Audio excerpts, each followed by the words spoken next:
At the final inspection of the new production line, Isabella Whitmore looked at Mason Reed the way someone might look at an oil stain on a factory floor. She called him a garage dad, a grease-stained man who knew nothing beyond patching old trucks, then ordered security to remove him from the control room. Mason did not argue. He studied the trembling rhythm of the machines and said quietly that if she started the line today, her $300 million factory would stop right here. 30 minutes later, alarms tore through the complex and the secret he had buried began to surface. Stay until the end to discover why a poor single father could finally bring a billion-dollar empire to its knees. The garage sat on the edge of Detroit, a low building with a corrugated roof and a single flickering sign that had stopped fully lighting up years before Mason Reed ever started working there. Inside, the air smelled of grease and burnt rubber, and the only sounds were the hiss of an air compressor and the steady clink of tools being set down and picked back up. Mason worked with his head bent under the hood of an old delivery truck, listening to the engine the way other men listened to music, catching a flutter in the idle that most mechanics would have missed entirely. His coveralls were stained, his eyes carried the dull tiredness of a man who slept too little, but there was a sharpness underneath that tiredness that never quite faded. He was not introduced as a hero. He was introduced as a man trying to keep a small business running and a household afloat, nothing more. Joseph Carter, the older man who owned the garage, leaned against a workbench and watched Mason work with the quiet pride of someone who suspected he was watching talent wasted on brake pads and oil changes. He told Mason, not for the first time, that a mind like his did not belong buried under hoods for the rest of his life. Mason wiped his hands on a rag and said only that he needed steady work, nothing complicated, nothing that would put him back in rooms full of people who measured a man by his title instead of his hands. He did not explain further, and Joseph did not push. A moment later, Mason glanced at his phone, saw a reminder about a late payment, and set the phone face down without a word, the weight of providing for his family sitting just behind his eyes without ever being spoken aloud. The quiet was broken by the arrival of a company truck from Whitmore Advanced Manufacturing, hauling a stalled autonomous transport robot that had died somewhere on a delivery route. David Pierce climbed out first, dressed sharply but clearly out of his depth, having heard about Mason through a quiet network of mechanics who spoke of him the way people speak of someone who used to be great at something and disappeared. David explained that the robot had failed during a critical test cycle and that nobody at the plant could determine why. Mason walked around the machine once, knelt beside it, and within minutes identified the issue, not in the motor, but in the sensor synchronization logic buried deep in its control software. David stared at him, stunned, because that exact category of failure was tied directly to the new production line about to be unveiled at the Whitmore plant. David asked, almost pleading, if Mason would come look at the plant quietly before the official unveiling off the books, before anyone noticed a problem big enough to embarrass the company. Mason refused at first, saying he no longer wanted any part of the high-stakes industrial world that had once chewed him up and spit him out. Joseph spoke up gently, reminding Mason that this could be the chance to reclaim something of his old life and earn enough to finally breathe easier. Mason considered it for a long moment, then agreed on one condition. He would look only at the technical problem and he would have nothing to do with the politics inside that building. David accepted immediately, relief washing over his face, and arranged for Mason to come the next morning before the ceremony began. Before locking up that night, Mason stood by his old jacket hanging on a hook near the door, and from an inner pocket he pulled out a small, worn engineer's badge, its edges softened by years of handling. He looked at it for a long moment under the dim shop light, turning it over once before slipping it back into the pocket where it had stayed hidden for years. Nobody had seen it in a long time, and nobody would see it tonight either. He flipped off the lights, locked the door behind him, and walked out into the cold evening air carrying a part of himself that the world had forgotten existed. The Whitmore Advanced Manufacturing Plant rose out of the industrial district like a monument to ambition, a $300 million facility built to automate the production of electric vehicle components, industrial robotics, and advanced sensor arrays. It held contracts with major automakers and government partners, contracts that depended entirely on a flawless unveiling in front of the board, the press, and a roomful of strategic partners. Isabella Whitmore stood at the center of it all, the daughter of the man who built the company from nothing, carrying both his legacy and the quiet suspicion of people who assumed she had inherited her position rather than earned it. The pressure on her was constant, sharpened by a board that wanted results and a public eager to see her stumble. Connor Blake, the plant's operations director, moved through the building with practiced loyalty, smiling at every meeting while privately hoping Isabella would fail badly enough that the board would push her aside and hand him control. He pressed her to start the line on schedule despite warnings from David that the system was still showing irregular vibrations in several key modules. David hesitated to push back too hard, since Connor had already forced him to sign off on the safety certification weeks earlier, effectively binding his hands. Into this tense atmosphere walked Mason, dressed in his garage clothes, utterly out of place among engineers, in pressed shirts and floors so clean they reflected the overhead lights. Several employees glanced at him with open disdain, assuming he was a mechanic called in to service a forklift somewhere in the back. Mason ignored the looks and instead studied the robotic arms, the hum of the servos, the blinking patterns of the sensor lights, and the rhythm of the test conveyor as it ran through its paces. Within minutes, he noticed a faint phase mismatch between the hydraulic press cluster and the safety lock system, a flaw small enough to hide from a casual inspection but large enough to matter once the line ran at full capacity. Isabella spotted him near the central control room and immediately bristled, assuming David had let an unqualified outsider into one of the most sensitive areas of the facility. David tried to explain that Mason had just diagnosed the failure in the autonomous transport robot, but Connor cut him off with a smirk, saying a garage was not a laboratory and had no business near a production floor like this one. Isabella looked Mason over, taking in the stained clothes and tired eyes, and formed her judgment of him in seconds, based entirely on appearance rather than anything he had actually said or done. She told David curtly that visitors without clearance needed to be escorted out before the ceremony began, and turned back toward her team without giving Mason another glance. As she did, Mason's eyes lingered on a control screen behind her, where a string of data was blinking just slightly out of rhythm with everything around it. Isabella demanded that Mason leave the control room immediately, since the unveiling ceremony was about to begin and she had no patience left for distractions. Mason stayed calm and told her plainly that the system was not ready, and that running it at full load would cause a crosslock failure somewhere along the production line. Connor laughed out loud and asked what qualified a stranger to draw a conclusion that an entire team of trained engineers had apparently failed to notice. Mason did not mention degrees or credentials. He simply pointed to three signs: an uneven vibration in the drive coupling, a delayed response in the thermal sensors, and an unusual reset cycle occurring in the 7th control unit. David's face went pale because everything Mason described matched a flaw he had personally flagged weeks earlier, only to be ordered by Connor to bury it and move forward anyway. Isabella assumed Mason was simply trying to drum up a large repair contract for himself, a stranger looking for an opportunity inside a company far beyond his world. Connor poured more fuel on the moment, telling the room that Mason was nothing more than a single father who patched up old cars and had no understanding of what it meant to run a $300 million operation.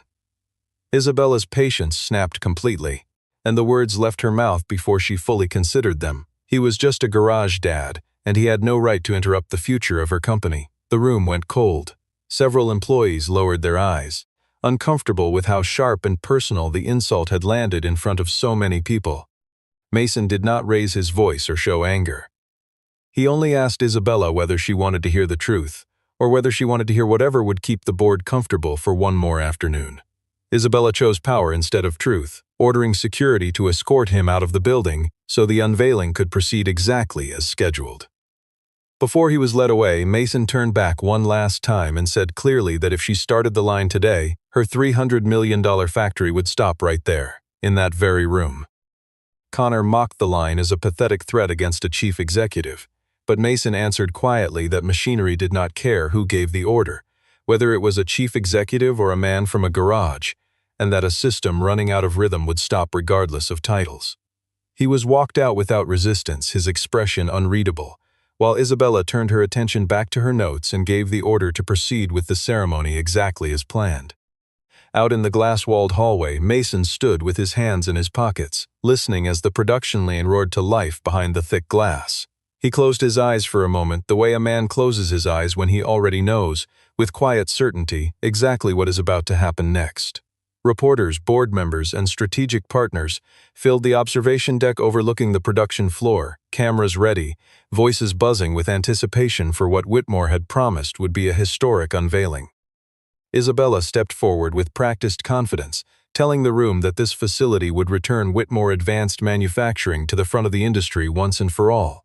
Connor stood just behind her, smiling outwardly while privately hoping for a failure large enough to finally end her run as chief executive. The line began at a low setting, and for several minutes everything appeared smooth, with robotic arms moving in clean synchronization and every monitor displaying strong performance numbers. Isabella allowed herself a small breath of relief, certain now that Mason had simply been exaggerating to make himself appear important. As the system climbed towards 60% capacity, a faint metallic shriek cut through the noise of the floor, a sound so small that most people in the room missed it entirely.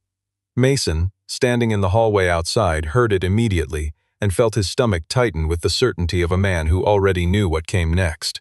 Inside the control room, David noticed a sudden spike in thermal readings, but Connor pressed him to stay quiet, warning that halting the demonstration now would cost the company its most important contract. When the line reached 82% capacity, the seventh robotic cluster slipped out of cycle, the secondary conveyor failed to lock in time, and the safety sensor responded half a second too late to prevent what followed. A robotic arm struck the wrong position, shattering a component cluster worth millions of dollars in an instant. The failure cascaded outward into neighboring systems, and within seconds, alarms shrieked across the entire facility as red warning lights swept through every corridor. Isabella, panicking, ordered an emergency shutdown, but the system would not fully comply, its modules locked together in a chain reaction nobody had anticipated. A group of workers in the auxiliary section found themselves trapped when its safety doors malfunctioned and locked into the wrong position, the danger immediate without tipping into anything irreversible. Connor wasted no time blaming David, suggesting loudly that sabotage from an outsider might be responsible, his eyes cutting pointedly toward the hallway where Mason had been escorted minutes earlier. Security moved to hold Mason back, but he stayed calm and told them plainly that if they wanted to save the factory, they needed to let him back into the control room immediately. Isabella resisted at first, unwilling to admit she had been wrong in front of everyone watching, but when she saw the temperature spiking in the press cluster and the rising risk of fire, she had no choice left but to call him back. Mason walked back through the same doors he had been thrown out of only an hour earlier, and the expressions that had once held contempt now carried nothing but confusion and fear. Isabella looked at him and, for the first time, did not see a garage dad standing in front of her.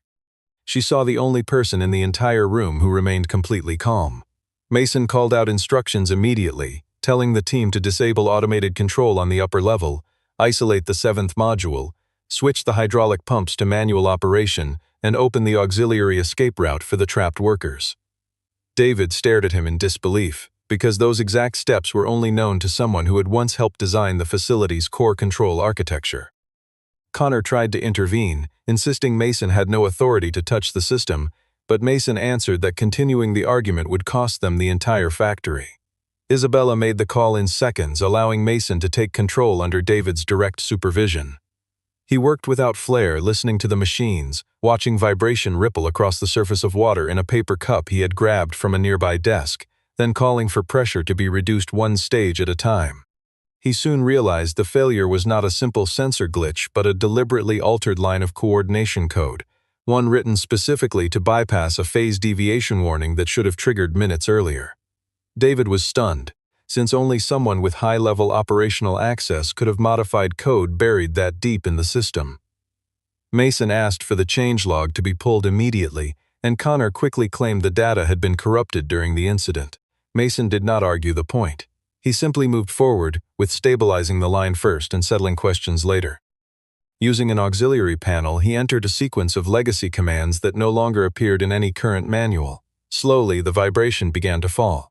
The seventh robotic cluster locked into its correct position, the secondary conveyor released, and the auxiliary doors finally opened, freeing the workers trapped inside. Isabella watched every number on the screen settle back into a normal range, and for the first time, she understood that Mason had not been guessing at anything. A young engineer nearby asked Mason where he had trained for something like this, and Mason answered only that he had once worked with systems very similar to this one, nothing more. Once the immediate danger had passed, Mason insisted that the plant not be restarted until a complete audit of every system had taken place. Connor objected fiercely, warning that halting operations now would cost Whitmore its most valuable contract. Mason turned to Isabella and told her plainly that she could lose a contract today, or she could lose the entire company tomorrow. Isabella said nothing, the first true silence Mason had drawn from her since the moment they met. He stepped away from the control panel and left the screen glowing behind him, displaying an error log that had been quietly hidden 3 weeks earlier, waiting for someone willing to look closely enough to find it. After the incident, the board convened an emergency session and demanded that Isabella explain exactly what had gone wrong inside her flagship facility. Connor steered the conversation skillfully, framing the story as one where Isabella had allowed an unidentified mechanic to interfere with a sensitive system, exposing the company to serious legal risk. Isabella found herself caught between the truth that Mason had saved the factory and the humiliation of having insulted him publicly only hours earlier. Grace Miller, the company's internal counsel, began quietly looking into Mason's background to prepare a proper legal report before the next board meeting. Grace discovered that the name Mason Reed had once appeared in connection with a classified industrial project involving automated coordination systems for defense-related manufacturing facilities. His public record cut off abruptly 3 years earlier, shortly after a serious industrial accident that pushed him out of the field entirely. Isabella drove to the garage that evening, not to apologize yet, but to ask Mason directly who he truly was. Mason did not want to discuss his past. He told her instead that her factory had been deliberately altered and that someone wanted her to sign off on the unveiling while the flaw was still sitting inside the system. Isabella felt frustration at his coldness, yet she could not dismiss anything he had told her, since every word so far had proven true. Joseph quietly told Isabella, away from Mason's hearing, that the man she had called a garage dad had once been among the most gifted young engineers in the industry, blamed unfairly for a system failure that his superiors had deliberately covered up. Mason lost his career, his reputation, and chose a quiet life afterward to protect the small family depending on him.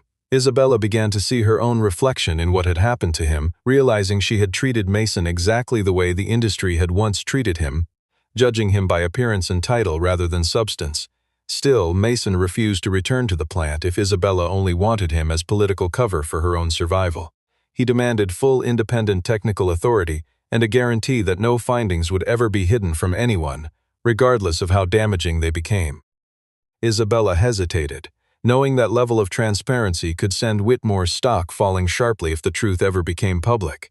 Mason finished the conversation with a single sentence that stayed with her long after she left the garage. The truth never destroys a factory, only the people who hide it do. Grace continued combing through internal records and discovered that Connor had repeatedly pressured David into altering safety reports over the previous several months.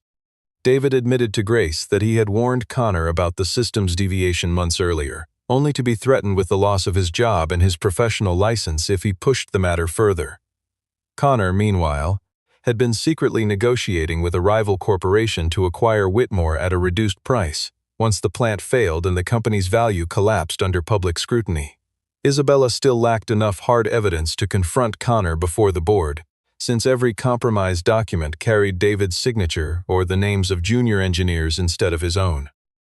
Mason returned to the plant in a temporary advisory role, though many managers still treated him as an outsider who did not belong inside the building. Connor used internal communications to spread the idea that Mason had once been fired for a technical failure in his past, hoping to turn the staff against him before he could dig any deeper. A handful of employees grew suspicious of Mason because of it, but he never bothered defending himself, choosing instead to stay focused entirely on the production line. While reviewing the system, Mason found a hidden patch buried inside the code, designed to activate only once the plant exceeded 90% operating capacity. Had it gone unnoticed, the next restart would have destroyed the central production cluster and cost Whitmore its contracts permanently. Mason suspected this was not an accident, but a deliberate act of sabotage built into the system itself. Isabella began accompanying Mason through his inspections and noticed how he treated every worker with patience, asking detailed questions of the people who operated the machines instead of dismissing them. Connor, by contrast, only cared about polished reports and a clean public image in front of the board.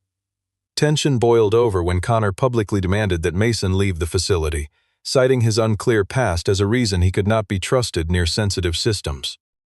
Mason answered calmly that his past had not caused the flaw in the line, but Connor's signature on the order to ignore an early warning certainly might have. The room fell silent. Connor's expression hardened as he realized Mason was closing in on the truth far faster than he had expected. Later that day, Connor made a private phone call from an empty office, demanding that someone erase every remaining record before the upcoming audit could begin. Isabella arrived at the garage that evening without an assistant or any security trailing behind her, just a woman in plain clothes standing outside a building she once would have considered beneath her notice. She found Mason still working on a customer's car, treating the incident at the plant as though it had not changed anything about how he lived his life or carried himself. Isabella apologized formally for calling him a garage dad with the contempt she had shown that morning, the words sitting awkwardly in her mouth after years of rarely needing to apologize to anyone. Mason did not forgive her immediately. He told her that an apology was far easier to offer than it was to actually change the way a person looked at those they considered beneath them. Isabella admitted she had grown up in a world where power, credentials, and appearance decided a person's worth long before character ever entered the conversation. Mason told her briefly that after losing his career, he once wanted to prove himself right at any cost, until he realized some people in his life needed him to live peacefully, far more than they needed him to win loudly. A short detail slipped quietly into the moment. Mason took a brief phone call, said he would be home a little later than planned, and ended it, without elaborating further, a small reminder that responsibilities wait for him outside that garage. Isabella began to understand that Mason was not a man who had failed at life, but a man who had chosen not to let his work consume everything he was. She asked him to help her save Whitmore, not merely the factory but the company itself, the people inside it, and whatever integrity it still had left. Mason laid out 3 conditions: a fully public audit, protection for the technical staff from being unfairly blamed, and a promise that if sabotage was confirmed, she would bring the truth to the board even if it cost her the position of chief executive. Isabella agreed after a long silence, the weight of the decision settling over her slowly. Mason also asked that David be allowed to take part, since despite his earlier silence, he still understood the system better than almost anyone and still carried a conscience worth trusting. Isabella accepted, even knowing David's prior silence complicated things. As Mason prepared to leave, he reached for an old toolbox tucked beneath his workbench, and inside it sat a homemade vibration sensor, a relic from an engineering project he had built long before either of them had ever heard the name Whitmore. Mason, Isabella, David, and Grace gathered at the plant late at night to conduct the audit quietly, avoiding any chance that Connor might interfere before they found what they were looking for. The building sat in near darkness, lit only by emergency maintenance lighting, giving the entire investigation the feel of a quiet, tense search through the bones of the facility. Mason found a hidden command sequence buried under an old maintenance account, and the access timestamps lined up precisely with Connor's known work schedule. Grace pulled up a deleted internal email in which Connor pushed for the unveiling to proceed, despite knowing the safety cluster had failed to meet the required standard. David finally confessed everything, admitting that Connor had threatened to destroy his career if he ever reported the flaw directly to Isabella. Isabella felt anger rising inside her, but Mason reminded her gently that anger alone would not repair a broken system. Just as they prepared to back up the evidence they had gathered, the entire section of the plant lost power without warning. Connor had remotely triggered an access override, attempting to erase the records and lock Mason's team inside a secondary control room.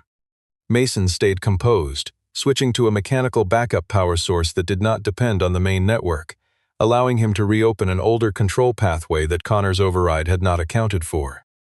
Isabella watched a different side of Mason emerge in that moment, not simply a skilled engineer but a man who had clearly survived real crisis before and knew exactly how to function inside one. Connor's voice came through the intercom, warning Isabella that she should stop now if she wanted to avoid destroying the company through public scandal. Isabella answered him directly for the first time, saying she would rather lose her position over the truth than keep power over a factory capable of hurting the people inside it. Mason located a backup copy of the altered data sitting inside the local memory of the 7th robotic module, evidence Connor had not managed to erase in time. While attempting to recover it, the secondary cooling system activated incorrectly, creating a real risk of damaging the central server controlling the entire facility. Mason faced an immediate choice between saving the data or saving the control hardware itself. Thinking quickly, he used the very same autonomous transport robot he had repaired back at the garage to carry the data drive safely out of the overheating zone, a quiet detail proving that nothing from earlier in the story had been wasted. The sequence demonstrated how every small thread woven into the beginning of the story had a clear and deliberate purpose. The night ended with Grace holding the recovered data drive firmly in her hand, while Isabella stared at a security monitor showing Connor's face, her expression now completely different from the one she had worn toward him only days before. The next morning, the board gathered for an emergency session, and Connor walked in already prepared with a carefully rehearsed attack against Isabella's leadership. He accused her of losing control of the company, of hiring an unverified mechanic with a questionable past, and of putting the entire facility and its reputation at unnecessary risk. Several board members leaned toward Connor's side, worried more about falling stock value and lost contracts than about the truth of what had actually happened inside the plant. Isabella attempted to present her evidence, but Connor moved first, revealing fragments of Mason's old record and claiming he had once been connected to a serious industrial accident. Every eye in the room turned toward Mason, the past he had buried for years suddenly dragged back into the light in front of strangers who held real power over his future. Mason did not flinch or look away. He admitted he had been part of that earlier project, but explained that the record conveniently left out the most important detail. He had been the one who raised the warning, not the one who caused the failure. Connor dismissed this as a convenient excuse from a man who had already lost everything once before. Grace then presented the data recovered from the 7th robotic module, proving that Whitmore's own system had been deliberately altered by someone with high-level access. David stood and testified, admitting his own silence while making it clear that Connor had pressured him repeatedly into hiding safety violations from leadership. Connor fired back, suggesting David was simply protecting himself by shifting blame elsewhere in the room. Mason walked the board through a clear technical breakdown step by step, demonstrating that the sabotage required both elevated operational access and a clear financial motive behind it. Grace followed with additional documents revealing Connor's secret negotiations with a rival corporation interested in acquiring Whitmore at a reduced price. The room shifted, doubt spreading visibly among the board members who had supported Connor only minutes earlier. Connor lost his composure, warning that exposing this publicly its contracts and damage everyone seated in that room. Isabella answered firmly that a company saved through dishonesty was already dead long before any production line ever stopped. The board voted to suspend Connor on the spot, but before security could remove him entirely, he managed to trigger one final action, sending a forced remote restart command straight to the factory floor. While the board meeting still spiraled in confusion, an alarm came through from the plant warning that the system had begun an automatic restart under a high-level maintenance order. If the line ran again before the sabotaged patch had been fully removed, the entire central production cluster would tear itself apart from the inside. Connor, restrained but still smiling, told the room that nobody could stop a command that had already been scheduled to execute. Isabella ordered the plant locked down immediately, but the remote system had already sealed off several layers of control before anyone could intervene. Mason demanded to be taken to the plant right away, and the drive there passed in tense silence. Isabella finally asked him why he was still willing to help her after everything she had said to him that first day. Mason answered simply that he was not trying to save her pride, only the people who actually worked inside that building every single day. When they arrived, workers were already being evacuated from the most dangerous sections, the focus placed entirely on protecting employees, engineers, and the safety team rather than anything else. Mason realized the only way to stop the forced restart was to manually break the synchronization at 3 separate points at once: the hydraulic cluster, the robotic coordination hub, and the auxiliary power core. David took charge of the coordination hub, while Isabella insisted on accompanying Mason to the auxiliary power core herself, refusing his suggestion that she remain safely behind in the control room. She told him this was her factory, her responsibility, and she no longer intended to hide behind anyone else while others took the risk for her. The two of them moved quickly through the maintenance corridors as the entire line began shaking violently around them. A safety door jammed along the way, forcing Mason to rely on raw mechanical experience rather than waiting on a malfunctioning automated system to release it. Isabella saw firsthand the gap between boardroom theory and the brutal reality of the production floor. When they finally reached the auxiliary power core, Mason had to disconnect a critical coupling under enormous time pressure, with seconds standing between stability and disaster. From a nearby security office, Connor attempted one last effort to reactivate the command remotely, but Grace had already coordinated with the security team to cut off his access entirely. Mason counted the rhythm of the vibrating machinery carefully, waiting for the exact moment pressure eased enough to disconnect the coupling without triggering a dangerous electrical surge. Section by section, the line slowed and stopped, the alarms fading out one after another until the building fell into an unfamiliar, welcome silence. The central display finally settled into a steady green status, confirming the entire system was safe. Isabella let out a quiet breath that broke into tears, not from weakness but from the sheer release of finally understanding the true cost of her own arrogance. Mason stood up slowly, his hands scraped and tired, and said only that now the factory could truly begin. Connor was formally investigated for sabotage, corporate fraud, and an attempt to manipulate the company's value for his own benefit, his earlier confidence replaced entirely by the weight of consequences finally catching up to him. David was not cleared entirely, since his earlier silence carried real consequences, but Isabella gave him the chance to testify honestly and correct his mistakes rather than turning him into a scapegoat for everyone else's failures. Isabella held a press conference and stated plainly that the unveiling had been halted because of deliberate internal sabotage, refusing to place blame on the workers or the technical staff who had nothing to do with the deception. She acknowledged publicly that the factory had been saved by Mason Reed, a man she herself had once judged unfairly and dismissed without cause. A reporter asked Mason whether he intended to return to the industry as a senior technical director, and Mason did not answer right away.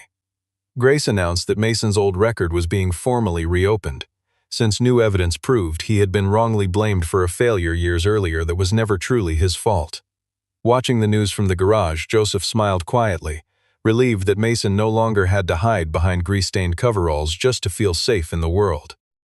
Isabella offered him the position of independent head of systems safety, not as a symbolic title for public relations, but with real authority to veto any decision that endangered the people working beneath him. Mason agreed only on the condition that the role exists to protect frontline workers first, not simply to protect the interests of leadership sitting comfortably above them. Isabella accepted without hesitation and announced that Whitmore would change its entire operating culture going forward, ensuring nobody would ever again be dismissed because of their job title, their uniform, or where they came from. A brief moment outside the main story showed Mason calling home, saying everything was fine now. The conversation kept private and brief, with no further detail beyond his evident relief. The section closed with Mason walking back into the plant, no longer stopped at the door, as the same engineers who once looked down on him quietly stepped aside to let him pass. Several months later, Whitmore Advanced Manufacturing restarted its production line after completing a full audit and a thorough overhaul of every safety system inside the building. This time, there was no extravagant ceremony and no arrogant speech delivered from a stage. Isabella stood instead among the workers, engineers, and operations staff, dressed no differently from anyone else on the floor that day. Mason watched from the control room, needing no spotlight or recognition, content simply to see every reading settle into its correct rhythm. David worked now under a transparent system that no longer forced him to hide safety reports out of fear, finally able to do his job the way he had always wanted to. Grace finalized a legal agreement that allowed Whitmore to retain its most important contracts, built on clear proof that the company had acted decisively to prevent disaster and had reformed its internal systems afterward. Isabella walked over and stood beside Mason, telling him that she once believed any stoppage on her production line meant failure, but she finally understood that sometimes stopping at the right moment was the only thing that kept everyone alive. Mason answered quietly that machines were much like people in that respect, since forcing them to keep running long after something inside had slipped out of rhythm only guaranteed they would eventually break apart completely. Isabella asked whether he ever regretted stepping back into a world that had once hurt him so deeply. Mason told her he had not returned to prove himself superior to anyone, but to make certain that no one else would be crushed under the weight of someone else's arrogance the way he once had been. The line restarted successfully, every robotic cluster moving in clean, steady coordination, the harsh metallic shriek from before completely absent this time. Isabella looked at Mason with genuine respect, free of pity and free of anything rushed or romantic. Simply the quiet recognition between two people who had both been tested and had both come through changed. The story closed with Mason leaving the plant at sunset, walking past a newly replaced sign near the entrance that carried a different internal motto than before, one declaring that safety came before reputation and truth came before power. The lesson settled quietly into place. A man once dismissed as nothing more than a garage father never needed to tear an empire apart to prove his worth. He only needed to make it stop at the right moment, long enough for everyone inside it to finally hear the truth they had been avoiding all along. And as the gates closed behind him, the factory that once nearly destroyed itself through pride now hummed steadily into the evening, running not on fear or image, but on something far more durable, honesty earned the hard way by a man who never once raised his voice to prove it. If Mason's story reminded you that a person's worth is never measured by their job title or the clothes they wear, share this story with someone who needs to hear it today. Real strength rarely announces itself with noise or titles. It shows up quietly, in the moment when everyone else has lost their composure and someone steady finally steps forward to make things right. Stories like this exist to remind us that respect should be earned through character, not assumed through status, and that the people we overlook most often turn out to be the ones holding everything together. Pass this story along and remember Mason the next time you are tempted to judge someone by appearances alone.